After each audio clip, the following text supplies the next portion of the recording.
What's up, everybody? Venom here with a quick guide on Cult of the Lamb. Let's get right into it. When I say quick guide, this is going to be a pretty quick guide for the followers in Cult of the Lamb and how to obtain them, how to take care of them, and most importantly, how to keep them happy and healthy so that they can keep doing tasks for you and do your bidding while you play Cult of the Lamb. There are a lot of followers that you can obtain throughout the game, and most of them are going to come from inside of the dungeons, so while you're running through them, you're going to have a chance to save followers as you play throughout, but you can also get them when other followers recruit them. But sometimes they come with a catch, like inviting them when they're sick, so hopefully you have an ability to lay them down to rest or bring them to a healing bay in order to get them back on their feet.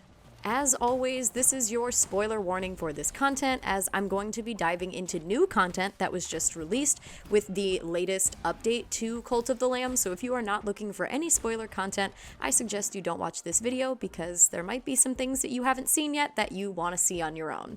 And as always, let's continue. So again, there's a lot of followers that you can get. I'm not sure exactly the amount because I've had up to 30 at one time sometimes, so there's a lot that you can have at a time. Now it's very important that when you recruit followers, make sure to build a bed for them. You will need resources like stone, wood, and gold coins in order to build beds for them. But it's very important because if not, they're going to get very angry very quickly and not sleep as well, sleeping on the floor. So how do you keep followers happy once you recruit them and bring them into your cult?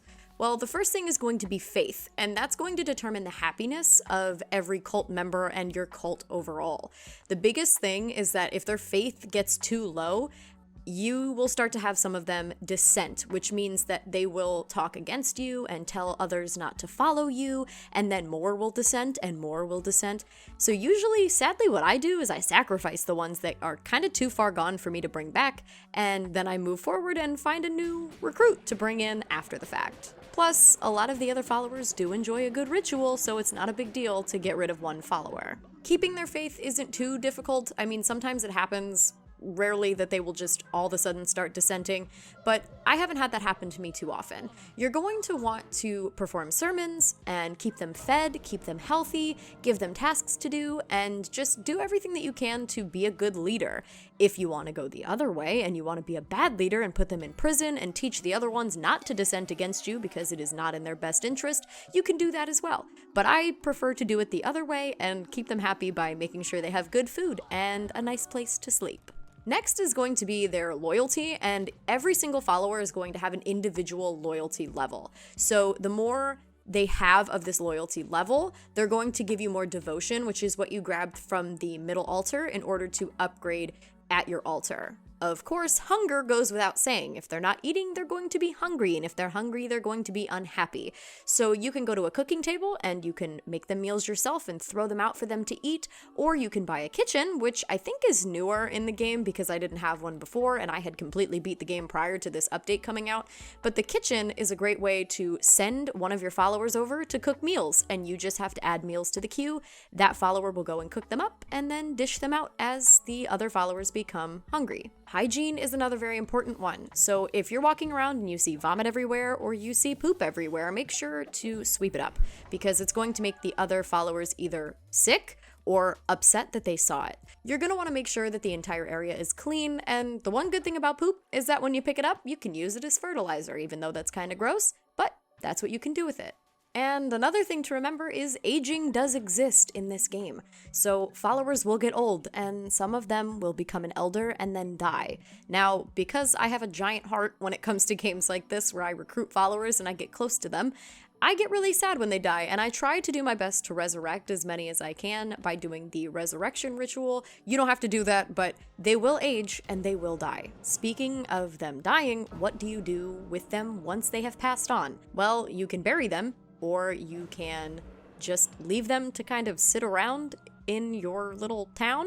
I wouldn't recommend doing that because the other members of your cult might get sick from it, or they might get very upset because they see them out like that. So I prefer to bury them, and I do that so that I can also resurrect them if I would like to. I don't know if you have to bury them to resurrect them. I'm not 100% sure anymore, but I bury them just in case because I don't want to upset my other cult members and I want to keep the flow happy and healthy.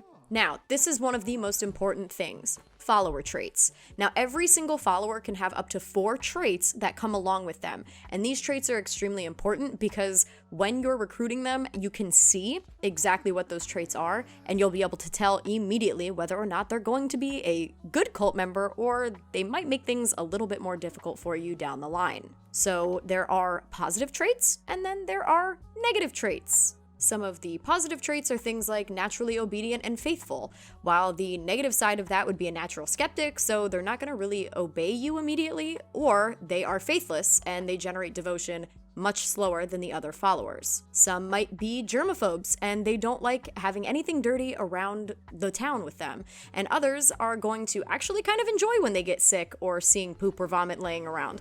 It's just all kind of dependent, and all of them can come with completely different traits. So it's important to look out for those and make sure that the ones that you're introducing aren't going to cause more problems than they're worth later on. So what exactly do you do with followers? Well, you can send them off to do tasks, you can use the missionary table to send them on missions, and you can even have them just bring you things with the offering table. And that one's kind of neat because they can just kind of bring you stuff as they please, and you can collect it and use it to bolster your base. Whether you want to send them on farming tasks, you want them in the mines, or you want them chopping down trees, they can pretty much do everything for you so that you can constantly run dungeons if that's your thing. And that's gonna do it for this guide. As always, if you like the video, then like the video.